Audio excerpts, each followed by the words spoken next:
Paz do Senhor, pessoal, estamos dando início a mais um episódio do podcast Eclésia, onde o nosso objetivo é compartilhar e aprender mais de Deus através das palavras e dos testemunhos que nossos convidados estarão trazendo. Então já deixa o like nesse vídeo, se inscreve no canal se você não for inscrito e compartilha este link com seus amigos. 80 anos de vitória, anunciando a palavra de Deus,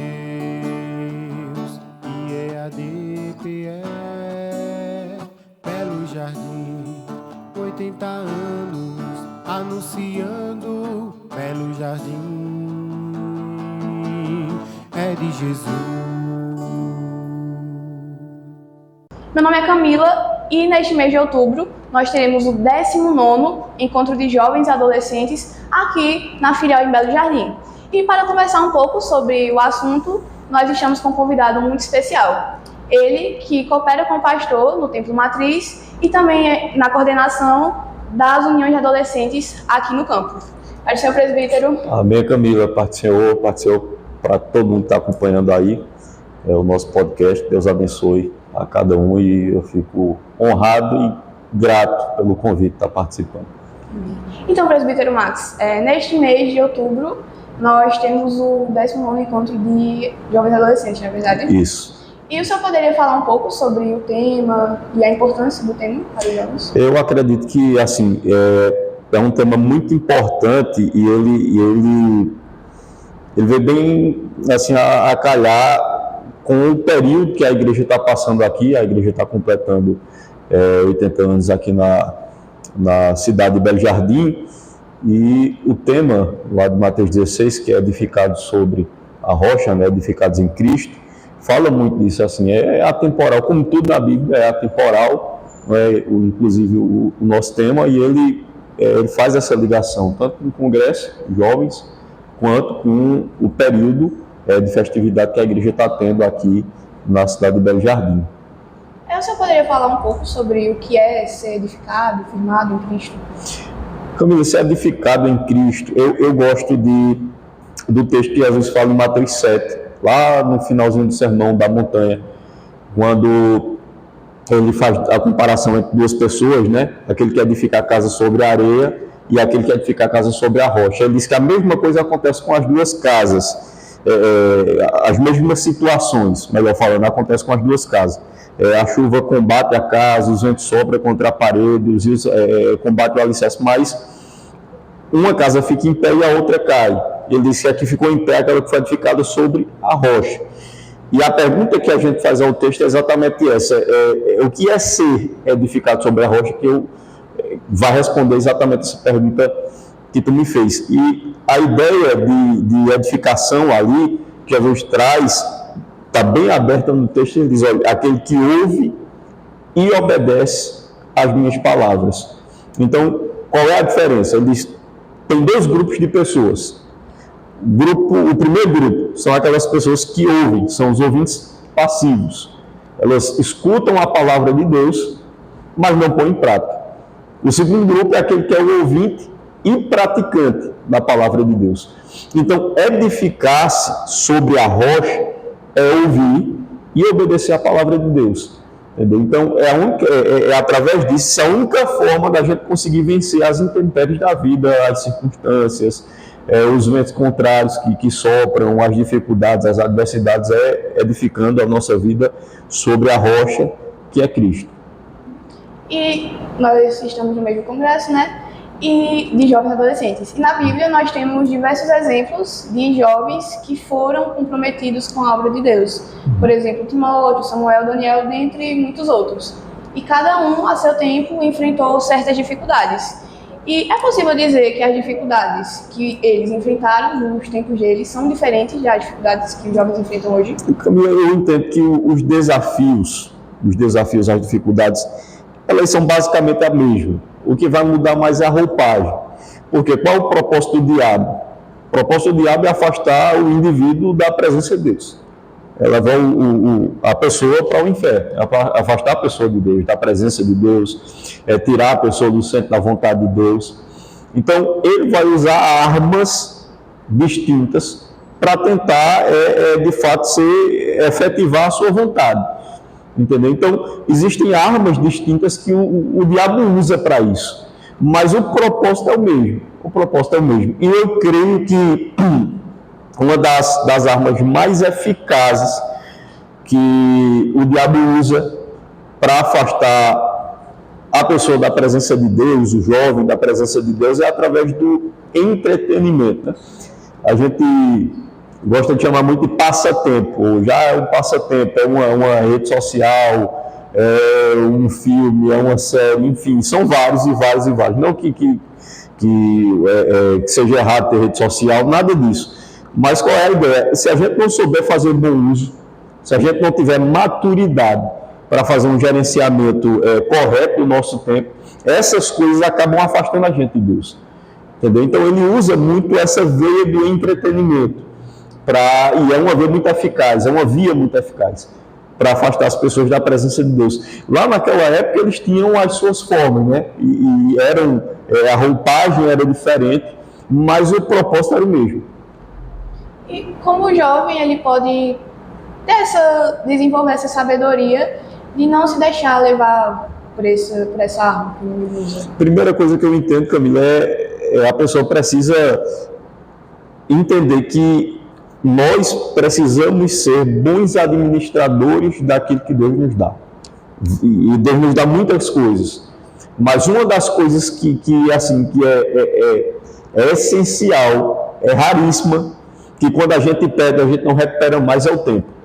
Entendeu? Você pode perder dinheiro, recuperar dinheiro, mas o tempo que passa, uma vez que passou, não tem mais como recuperar, não tem mais como voltar atrás. Então, eu creio que nós precisamos aprender a administrar melhor o nosso tempo.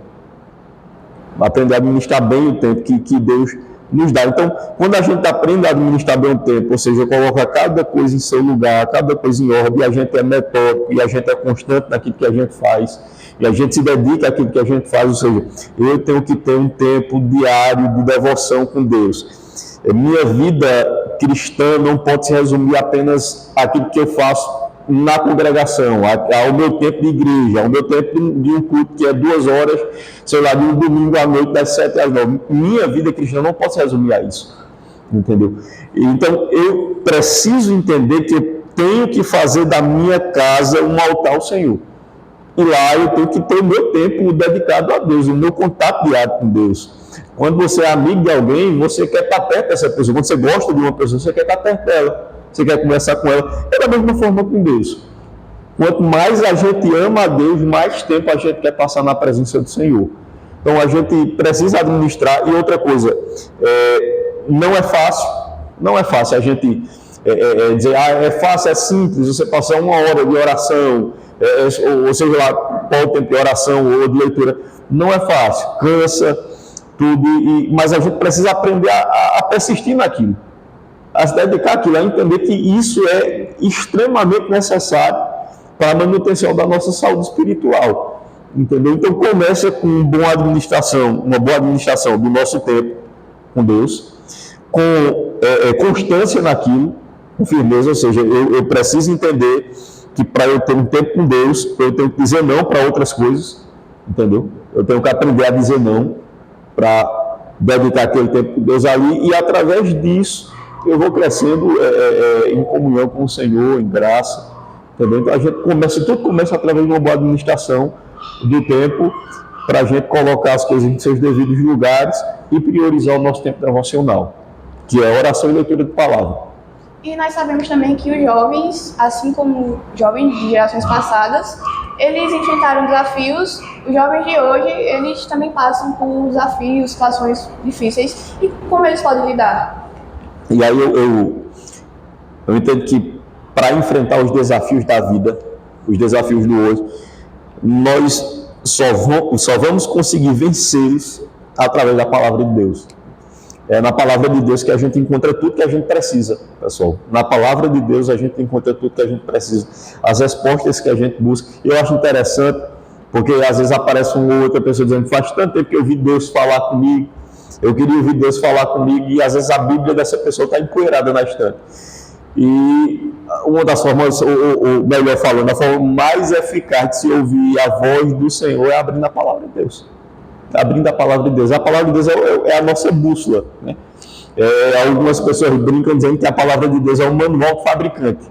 Entendeu? Então, a gente precisa da palavra para enfrentar os desafios e olhar para eles à luz da palavra de Deus. Olhar para eles à luz da palavra de Deus. Porque nesse mundo de meias verdades, entre aspas, né, que nessa geração relativista que a gente vive, cada um diz que existe uma verdade, entendeu? Mas nós sabemos, através da palavra de Deus, através da Bíblia Sagrada, que só existe uma verdade, e essa verdade é a própria palavra do Senhor, e nós precisamos olhar para os desafios da vida, para as intempéries da vida, para as adversidades, para os gigantes que se levantam contra nós, e aprender que a pedra que a gente tem, como Davi usou para derrubar o Golias, a pedra que nós temos hoje aqui é a palavra do Senhor. E existem muitas pessoas, muitos jovens, que podem achar a leitura da Bíblia algo difícil, algo complicado. Você tem alguma dica para dar para essas pessoas? Eu indico começar escolhendo uma versão da Bíblia que tenha uma tradução mais simplificada. Mais simplificada. Como assim? O que vocês sabem que a Bíblia, em português, ela é uma tradução daquilo que foi escrito no original. O Antigo Testamento foi escrito em hebraico, o Novo Testamento foi escrito em grego. O que a gente tem hoje aqui é uma tradução. Então, existem várias traduções da Bíblia para o português. Então, uma das formas da gente ler a Bíblia ali e de simplificar melhor o texto é encontrar uma tradução que seja mais simplificada. E aí existem várias para escolher. Aqui dou um conselho, uma dica para os amigos que estão nos ouvindo. Por exemplo, a NVI, que é a Nova Versão Internacional, é uma boa tradução para se começar, uma tradução confiável, fiel ao texto sagrado. A NVT, que é a Nova Versão Transformadora, também é uma boa tradução para pegar, para ler, e elas têm uma linguagem mais simplificada. Entendeu? Então, eu acredito que uma boa forma de começar é assim. Isso é metódico, pessoal. Escolha um livro, de preferência, comece pelo Novo Testamento, que a gente interpreta o Antigo à luz do Novo, o Novo lança a luz ao Antigo Testamento. Então, a gente começa do Novo Testamento, escolhe um livro, pega um evangelho, faz a casadinha Lucas e Atos, que foi escrito pelo mesmo autor, o mesmo escritor que foi o evangelista Lucas. Então, escolhe ali, faz a leitura, pega uma Bíblia com uma tradução dessa. Bíblias de estudo também facilitam na compreensão do texto. Entendeu? A gente tem, por exemplo, a Bíblia de Estudo Pentecostal. Você pode ter duas Bíblias. Pega uma Bíblia com uma linguagem mais simples, como a NVI. Pega uma Bíblia de estudo para ficar lendo essas notas de rodapé. Tem comentários bíblicos também que vão explicar o texto. Então, tem muitas ferramentas, mas tudo começa através da leitura da palavra do Senhor. Então, escolhe uma tradução dessa mais simples, que a gente falou. Escolhe um livro aí, começa pelo Novo Testamento e seja metódico nisso e vai embora. E a gente sabe que a amizade é algo muito importante na caminhada cristã, especialmente para os jovens, eu acredito. Então, como o jovem ele pode escolher boas amizades? A Bíblia diz, Camilinho, na primeira carta aos Coríntios, o apóstolo Paulo fala, capítulo 15, versículo 33, se eu não estou enganado, que as más amizades corrompem os bons costumes. Mas amizades, elas corrompem. Então, se a má amizade corrompe, a boa edifica. Entendeu? É o oposto. E aí, como é que eu posso saber se uma pessoa pode ser meu amigo? Se aquilo é uma amizade saudável? Preste atenção no fruto. Preste atenção em quem é a pessoa. Aquela pessoa te aproxima de Deus. Ou aquela pessoa, tudo que ela faz tentando te afastar do Senhor, é falar mal da vida alheia, é maldizer, é reclamar, entendeu? Uma vida de murmuração. Então, observe o fruto. Observe o fruto. Jesus diz em Mateus 7 que pelo fruto a gente conhece a árvore. Pelo fruto a gente conhece a árvore.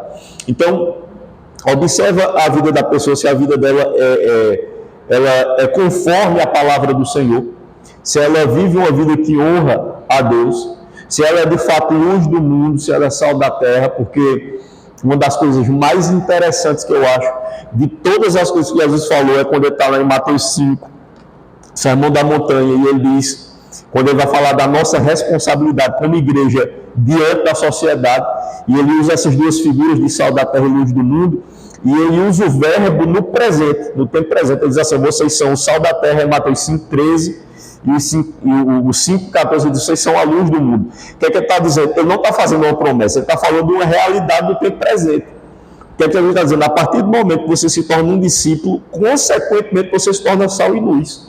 Entendeu? Então não tem essa de dizer: eu sou um discípulo de Jesus, mas eu não sou sal da terra, eu não sou luz do mundo, eu não estou iluminando, eu não estou dissipando trevas, eu não estou aproximando pessoas de Deus, porque são figuras autoexplicativas, né? O sal e a luz.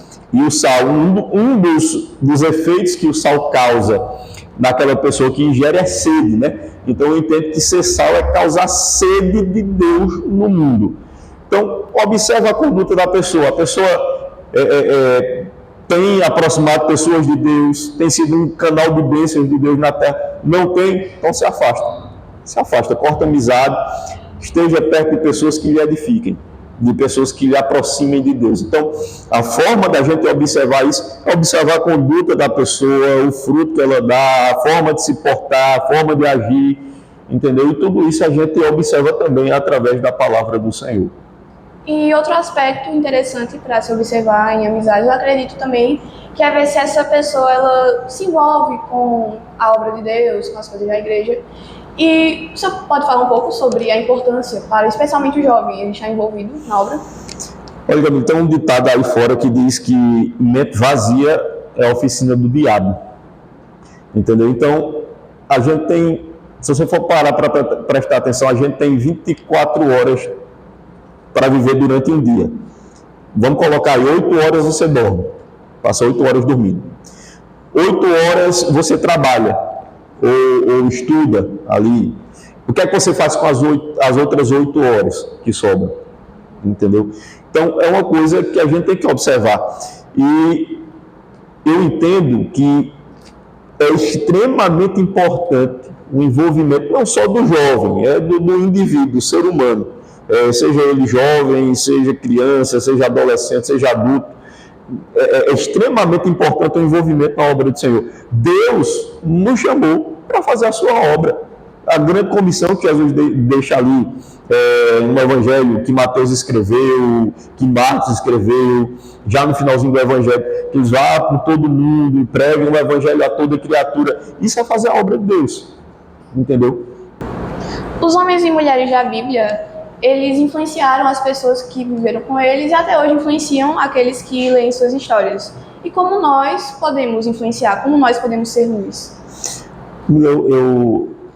Para a gente influenciar, em primeiro lugar, eu preciso entender que eu preciso nutrir um relacionamento com Deus. Entendeu? Porque eu não posso influenciar de forma positiva alguém na minha vida se eu não for bênção na vida de alguém. Como é que eu posso ser uma bênção na vida de uma pessoa se eu não nutro um relacionamento saudável com Deus? Então, o primeiro ponto crucial, importante, fundamental, essencial na vida é ter um bom relacionamento com Deus, é nutrir esse relacionamento com Deus. E aí a gente volta para aquilo que a gente estava falando lá atrás, na primeira pergunta. E a gente precisa ter esse tempo devocional na vida da gente, porque quanto mais tempo eu passo com Deus, mais a minha vida ela é moldada pelo Senhor, e aí eu vou ser, consequentemente, boa influência na vida daquelas pessoas que se aproximarem de mim, eu vou ser uma bênção na vida das pessoas. E eu acho interessante, Camila, porque tem muita gente que quer bênção, mas não é bênção, né? E aí fica uma pergunta, um dilema: o que é mais importante, é ter bênção ou ser bênção? E aí eu faço outra pergunta: de que me adianta ser uma pessoa abençoada se eu não for bênção na vida de ninguém? Então, eu preciso entender, e uma das coisas mais interessantes que eu vejo na chamada de Abraão, quando Deus se apresenta a Abraão e diz: Abraão, saia da sua terra, da sua parentela, da casa dos seus pais, e vá para uma terra que eu lhe mostrarei, eu farei de você uma grande nação, e eu vou abençoar aqueles que te abençoarem, vou amaldiçoar aqueles que te amaldiçoarem, e tu serás uma bênção. Então, um dos componentes do chamado que Deus fez na vida de Abraão era fazer dele uma bênção. Entendeu? Ele disse, olha, o meu propósito não é só lhe abençoar, o meu propósito é abençoar outras vidas através da sua vida. Então, eu entendo que é extremamente importante a gente ser bênção, Camila. A gente precisa entender isso. Às vezes a gente vive numa geração que busca muita bênção, muitas bênçãos do lado, eu quero bênção, mas o maior propósito do Senhor na nossa vida é fazer de nós uma bênção na vida dos demais. Entendeu? Quem diz isso é o apóstolo Paulo, lá em Romanos, que o maior projeto que Deus tem na vida da gente é em Romanos 8, fazer de nós conforme a imagem do seu Filho. Então, o maior projeto de Deus na minha e na sua vida não é dar uma casa própria, não é fazer a gente passar num concurso público, num vestibular, ser bem sucedido na área financeira, ou seja lá o que for. O maior propósito, o maior projeto que Deus tem na minha e na sua vida é fazer da gente pessoas mais parecidas com Jesus. Entendeu? Então, eu preciso entender que eu preciso estar mais perto do Senhor a cada dia mais. A minha fome por Deus tem que aumentar a cada dia mais.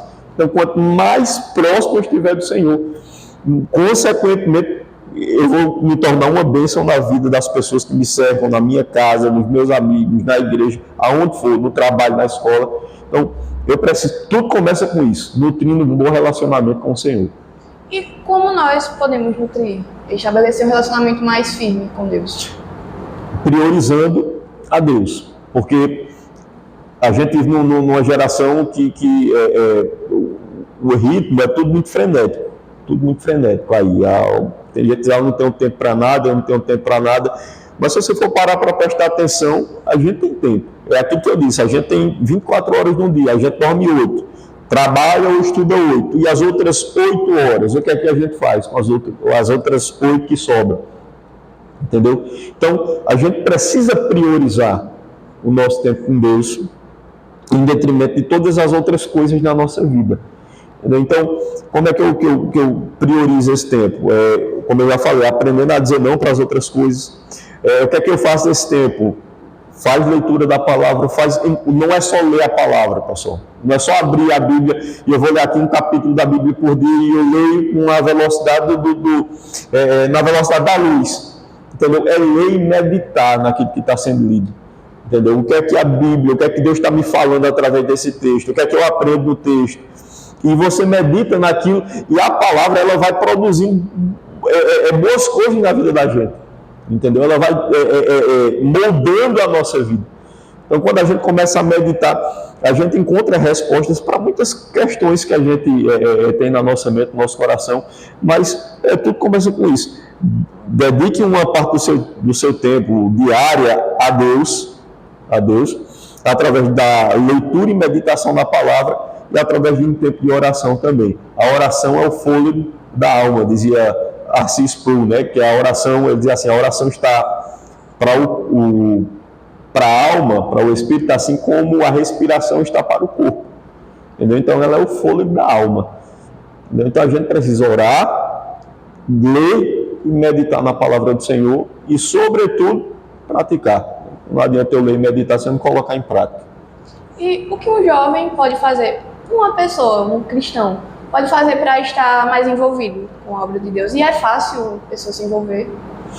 Camila, hoje a gente tem tanta coisa na igreja, entendeu? Tanta coisa, tanto trabalho para jovens, adolescentes, para crianças, entendeu? A gente vai olhar a quantidade de eventos que a igreja tem durante o ano, tem eventos evangelísticos como cruzadas, mutirões, concentrações, a gente tem congressos durante o ano, por exemplo, esse mês, como a gente está falando, finalzinho do mês vai ter um congresso de jovens e adolescentes. Então, esse mês que passou, o mês de setembro, teve o encontro de mulheres. Então, tem congressos, tem encontro de crianças, tem eventos menores, mas que praticamente são realizados de forma semanal. Mensalmente tem o culto de jovens, né, que fica fazendo rodízios nas congregações. Então, hoje a gente tem muita coisa, muito evento, muita coisa acontecendo na casa do Senhor, entendeu? Na igreja. Então não tem essa de dizer, rapaz, não tem nada para eu fazer e tal, não. Sempre tem alguma coisa. Agora, não é fácil se envolver, por quê? Porque a gente está lutando constantemente contra a nossa carne. E o que é que a nossa carne quer? Ela quer orar, ela quer ler Bíblia, ela quer ir para a igreja, ela quer se envolver? Não quer. A carne da gente quer fazer qualquer coisa que não esteja envolvido com o Senhor, com a obra do Senhor. Então é uma luta constante. Entendeu? É uma luta constante. Eu costumo... Quem falava isso era Russell Shedd. Tem um livro de Russell Shedd falando que o título do livro é A Carne, o Mundo e o Diabo. E aí ele fala desses 3 grandes inimigos que a gente tem. Entendeu? E ele diz que assim, o mais implacável deles é a carne. Por quê? Porque a carne está conosco, isso aqui está com a gente até o dia da nossa morte. Você pode ter 150 anos de vida, sua carne está lá e você vai continuar sendo tentado pela carne. O diabo, qual é o papel do diabo? É oferecer a gente aquilo que a nossa carne pede. Entendeu? Então, a gente tem que lutar contra os nossos desejos naturais, os desejos da carne, para estar envolvido com a obra do Senhor. E isso requer da gente renúncia. Isso requer da gente renúncia. E como a gente pode lidar com essa luta entre a carne e o espírito? Primeiro que a gente precisa entender que a única forma de vencer a carne é vivendo pelo espírito. O apóstolo Paulo fala em Gálatas 5, né, da obra da carne e do fruto do espírito, entendeu? Lá em Romanos ele também fala sobre isso, e em Gálatas ele diz que a carne luta contra o espírito e o espírito contra a carne. Ali isso é uma luta constante, e a única forma da gente conseguir vencer de fato a carne é vivendo através do espírito, entendeu? Então como é que eu vou viver através do espírito? Alimentando isso, entendeu? E como é que eu alimento isso? E a gente volta para aquela questão, aprender a renunciar. A gente vive, pessoal, em uma geração que as pessoas, a filosofia do mundo é o seguinte: faça o que você quiser, o que importa é você ser feliz. Mas isso não é bíblico. Isso não é bíblico. A Bíblia diz o contrário. A Bíblia diz assim: não faça o que você quer, faça o que Deus quer. Entendeu? Porque a nossa vontade, ela nem sempre é boa, nem sempre é correta, nem sempre é agradável. Mas a Bíblia diz em Romanos 12 que a vontade de Deus é boa, perfeita e agradável. Então a gente precisa viver de acordo com a vontade de Deus, de acordo com a palavra do Senhor. E muitas vezes, para viver de acordo com a vontade de Deus, a gente tem que dizer não à nossa. E a única forma da gente se capacitar para dizer não à nossa vontade é viver no Espírito. Entendeu? É nutrindo essa vida no Espírito. E a Bíblia ela fala sobre quem serve a Deus e quem não serve. Como a gente pode diferenciar essas pessoas? Fruto. Eu acho que tudo se resume a fruto. Não são poucos os textos bíblicos em que se falam de fruto, né? Eu citei um, que é em Mateus 7, que Jesus fala que pelo fruto se conhece a árvore. E existem outros textos, em outros lugares, que também falam basicamente a mesma coisa. E a gente vai diferenciar através do fruto. Olha para a conduta da pessoa. É um bom filho? É um bom esposo? É uma boa esposa? É um bom pai? É uma boa mãe? É submisso aos líderes que foram constituídos por Deus na igreja? Dá bom testemunho na escola? Escuta o que o professor fala da pessoa na escola. Entendeu? As pessoas que cercam, qual é o testemunho que vem da casa da pessoa. Entendeu? Então, tudo se resume a fruto. Olha a conduta da pessoa, escuta o que é que os outros falam a respeito da pessoa ali, as pessoas que estão mais perto dela ali, então você vai saber quem de fato é aquela pessoa. E nós estamos no meio do encontro de jovens e adolescentes, então o senhor poderia falar sobre alguma experiência que o senhor viveu na sua juventude? Eu lembro que uma das grandes promessas que Deus fez na minha vida foi em um encontro de jovens e adolescentes, no ano de 2015. Eu tinha acabado de fazer ali mais ou menos um ano que eu tinha me convertido. Eu nasci em um lar cristão, mas um período da minha vida eu me afastei dos caminhos do Senhor e eu voltei para Jesus. Jesus me resgatou das garras do diabo em junho, no mês de junho do ano de 2014. Então, o congresso de jovens do outro ano, que foi no mês de janeiro, que inclusive casou no final de semana, que era o meu aniversário em janeiro, 24 de janeiro, quem quiser me dar um presente, se à vontade. Brincadeira à parte, mas Deus me fez, inclusive no dia do meu aniversário, me fez uma promessa, e hoje eu vejo o cumprimento da promessa do Senhor, entendeu? Eu testemunho coisas, hoje eu tenho vivido coisas que Deus me prometeu lá atrás, há 8, 10 anos atrás, e hoje eu vejo o cumprimento e vivo esse cumprimento na minha vida, entendeu? Então é muito importante, pessoal, participar do congresso. Você não é jovem, não é adolescente, não tem problema, vá para lá também. O congresso é para todo mundo. O congresso de jovens e adolescentes é para todo mundo. Deus falou que todo mundo, Deus não faz exceção de pessoas. Então, se a gente for com o coração aberto e disposto a ouvir a voz do Senhor, a gente vai ouvir a voz de Deus. Entendeu, Camila? Então, é muito importante. Durante a minha juventude, eu vi várias experiências na casa do Senhor, envolvido na obra do Senhor. E não perca tempo, não, pessoal. Não perca tempo com as coisas do mundo, se dedique às coisas do céu, coloque a sua cabeça no céu, olhe para o céu, viva o céu aqui na terra, entendeu? Com seu coração lá, a gente não é daqui, a nossa pátria é outra, a gente está indo para lá, entendeu? E assim, é muito bom esse tempo que a gente passa, esses eventos que a gente vive, Deus faz promessas, e eu creio que eu não sou uma exceção, entendeu?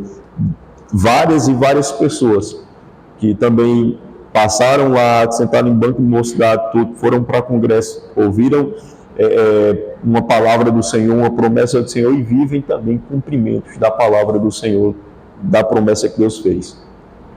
Amém. E para encerrarmos, o Senhor poderia deixar uma palavra para aqueles jovens que desejam viver mais da parte de Deus e uma palavra de ânimo para aqueles que se sentem desanimados?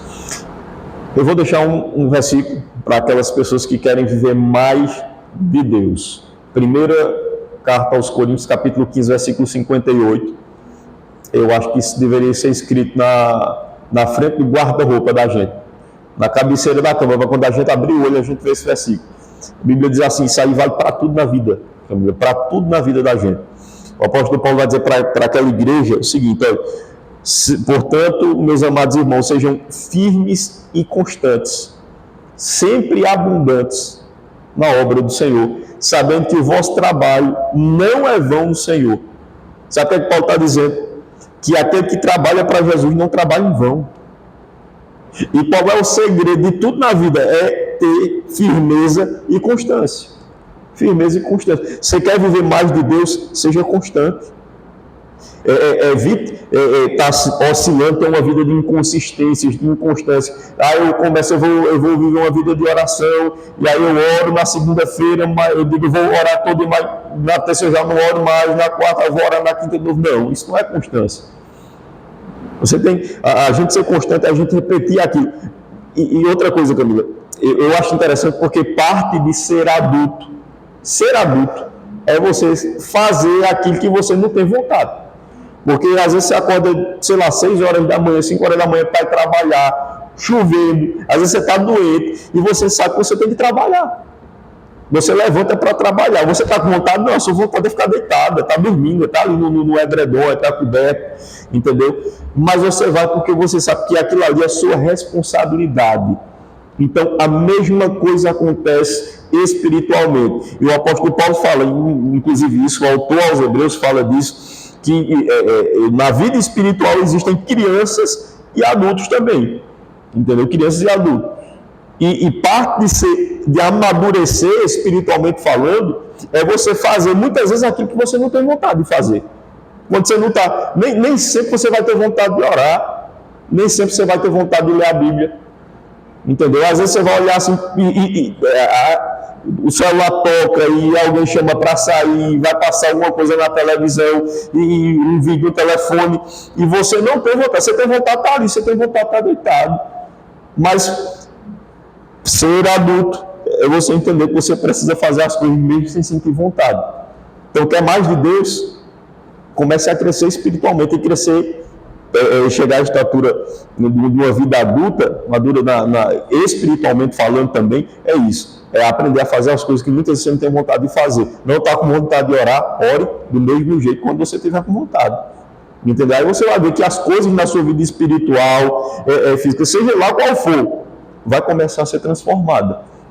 Entendeu? E para aqueles que estão desanimados, outra palavra é João 16, 33, se não me falhar a memória, Jesus diz assim, olha, no mundo tereis aflições, mas tenham bom ânimo, se animem, porque eu venci o mundo. Então, qual é o segredo? Qual é o segredo para vir animado? É olhar para Cristo. Eu não disse, se anime porque você venceu o mundo, não. Eu disse, eu venci o mundo. Entendeu? A gente vai vencer o mundo também? Claro que vai, se a gente estiver em Cristo. O apóstolo João falou isso na primeira carta dele, no capítulo 5. E ele diz, qual é a vitória que vence o mundo? A nossa fé.